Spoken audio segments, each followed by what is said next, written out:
The story of the black-eyed children, an urban legend that seeped into reality with chilling, first-hand accounts, begins in the late 1990s. This tale of strange, seemingly supernatural children with pitch-black eyes has captivated and horrified many, often leaving its witnesses with lingering dread and fear. There is something unshakable and chillingly dark about their appearances, as though they are visitors from somewhere beyond, beings on the edge of this world and another. Here's how it began. It was a chilly night in 1996 when journalist Brian Bethel sat in his car in the parking lot of a movie theater in Abilene, Texas. Bathed in the dim glow of the dashboard light, he scribbled notes, lost in his own thoughts, when a faint knock came at his window. He turned to see two boys standing beside the car. Their clothes were plain, almost vintage, dark hoodies pulled over their faces, their eyes shrouded in shadow. Bethel rolled down his window a crack. "Can you give us a ride?" one of them asked, his voice strangely flat, a tone that seemed to drain the warmth from the air. They needed to get home, they said, to fetch some money for the movie. Bethel, uncomfortable but polite, tried to refuse, yet found his hand almost involuntarily reaching for the lock. As he caught himself, he finally looked directly into their faces and saw eyes of solid black. No whites, no iris, just an infinite empty void. In an instant, fear surged through him, primal and unrelenting. He locked the door and quickly drove away, leaving the children standing motionless in the rearview mirror, their dark eyes fixed on him, even as he turned out of the lot. Over the years, Bethel's account spread, and soon others began reporting encounters with similar beings. Black-eyed children, typically between the ages of 6 and 16, often found knocking on doors or windows at night, always asking for permission to come inside or for help with something trivial. Witnesses describe an overwhelming gut-level fear at the sight of them, a sensation almost beyond words. The children always appeared strangely out of place, wearing clothes that seemed either out of date or ill-fitting, as though they were attempting to mimic human appearance, but lacked a crucial understanding of the details. Their language was also peculiar, stilted, almost rehearsed. Many who encountered them noted how they spoke in monotones, their speech devoid of natural inflection or emotional range. Despite their pleas to be let in, their requests often felt forced or robotic, as though they weren't so much asking as attempting to command. Reports from all over the U.S. and even abroad began surfacing. Some witnesses described hearing faint whispers or even feeling a light touch before seeing the children.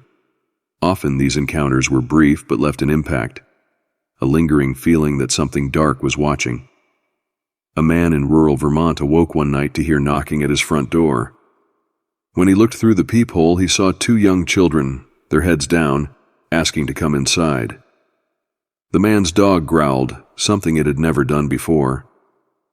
Refusing to open the door, the man watched as the children simply stood, silent and unmoving, for what seemed like hours, before finally walking away into the night. Another man, stationed at a military base in Japan, described seeing two figures at the edge of the base perimeter. Despite strict security, the children somehow got close to him without setting off alarms. The children asked for a place to stay, but he too felt an unshakable terror and left quickly. Later, he said he couldn't recall their faces, only their piercing black eyes that seemed to follow him long after he'd returned to his quarters. Common threads link each story. The children often appear at night, dressed oddly, always with those deep black eyes and an unwavering persistence to be let inside. Witnesses describe their presence as cold and unnatural, leaving the air heavy and still, with a sharp sense of dread. In some cases, the children seemed to know details about the witnesses, calling them by name or mentioning things they couldn't have possibly known. Speculation about the black-eyed children ranges from supernatural theories, suggesting they're demonic entities, or even alien-human hybrids, to psychological explanations, proposing that they're some kind of hallucination or shared delusion. Others believe they may be lost souls, trapped between worlds, or entities attempting to mimic human behavior, failing just enough to evoke primal fear. Some have claimed that letting these children in results in strange happenings afterward, an onset of bad luck, illness, or encounters with additional paranormal phenomena. Few claim to have allowed them inside, but those who do report unsettling feelings or a sense of inexplicable dread lingering in their home. To this day, no one knows precisely who or what the black-eyed children are. Their encounters leave more questions than answers, lingering like shadows in the minds of those who've seen them. Why do they always ask to be let in? What happens if someone fully allows them entry? These encounters remain, seeding an urban legend with a core of reality, as though they are beings not meant to exist in our world, but capable of slipping through just long enough to be seen. The chilling truth lies in the fact that many of the people who encounter them are often unrelated, in different places, yet experience the same paralyzing fear.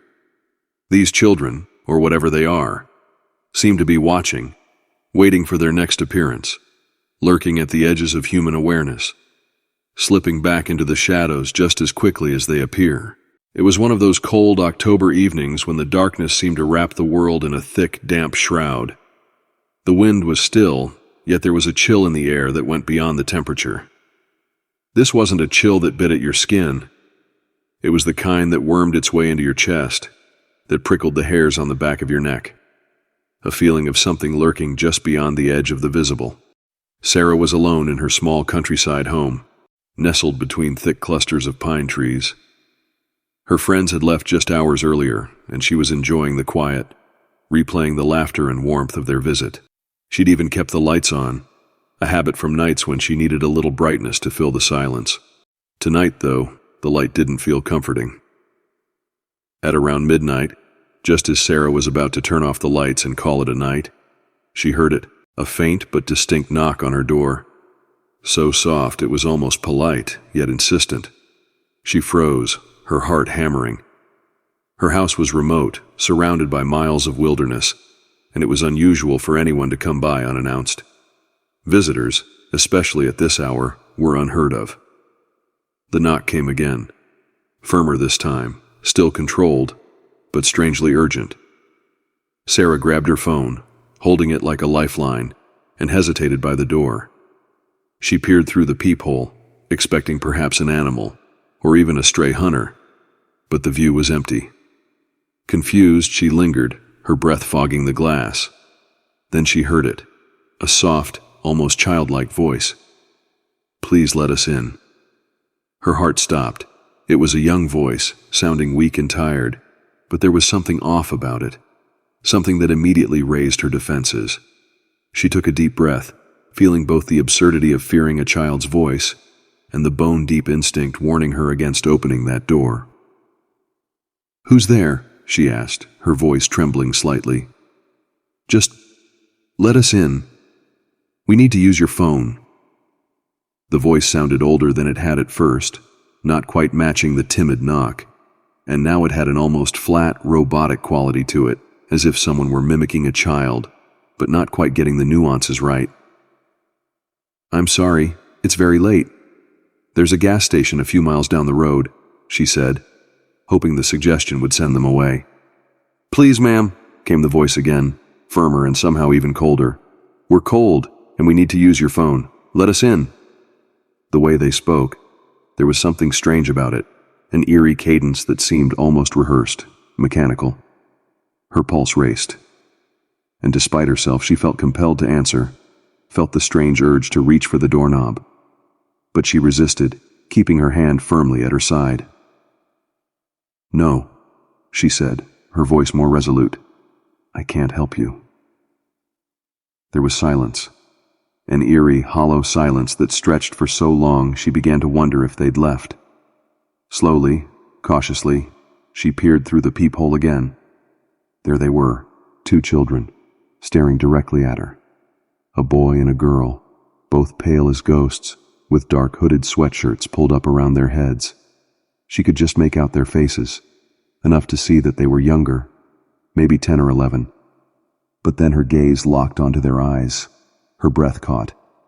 Their eyes were pits of blackness, no whites, no irises, nothing but deep, dark pools that seemed to drink in the faint light from her hallway and consume it. The more she stared, the more she felt something gnawing at her mind, a deep-rooted fear clawing its way up her spine, filling her with the unshakable conviction that something unspeakably wrong was standing on her doorstep. "Let us in, Sarah." The girl's voice cut through the silence, her tone firmer now. Sarah's blood ran cold. She hadn't told them her name, hadn't said anything that would have given her identity away. How could they possibly know? "No," she whispered, her voice barely audible. A deep sense of dread overcame her, and she took a few steps back from the door, her hand shaking. Her phone slipped from her grasp, falling to the floor, the dull thud echoing in the hallway, and in the stillness she heard it, a quiet, barely there tapping against her window. She turned sharply, her heart pounding so hard she thought it might burst. The girl was there, just outside the window, her black eyes boring into Sarah's with an intensity that froze her to the spot. The girl's face was pale, almost translucent in the moonlight, her black eyes glistening as if alive, as if they were voids that led to places unimaginable. Sarah stumbled backward, her hand reaching for her phone, but it felt as if the air had thickened, as if the very room was conspiring to keep her from escaping. She wanted to run, to scream, but her body felt paralyzed, her mind locked in the icy grip of terror. Then slowly, the knocking stopped. The voices faded. The house returned to silence, broken only by Sarah's ragged breathing as she clutched her phone like a lifeline. When she dared to look out the window again, they were gone. She double-checked the locks, feeling her body sag in relief. She didn't sleep that night. The images of those black-eyed children haunted her, lingering like shadows in her mind, filling her dreams with images of endless dark eyes and pale, expressionless faces.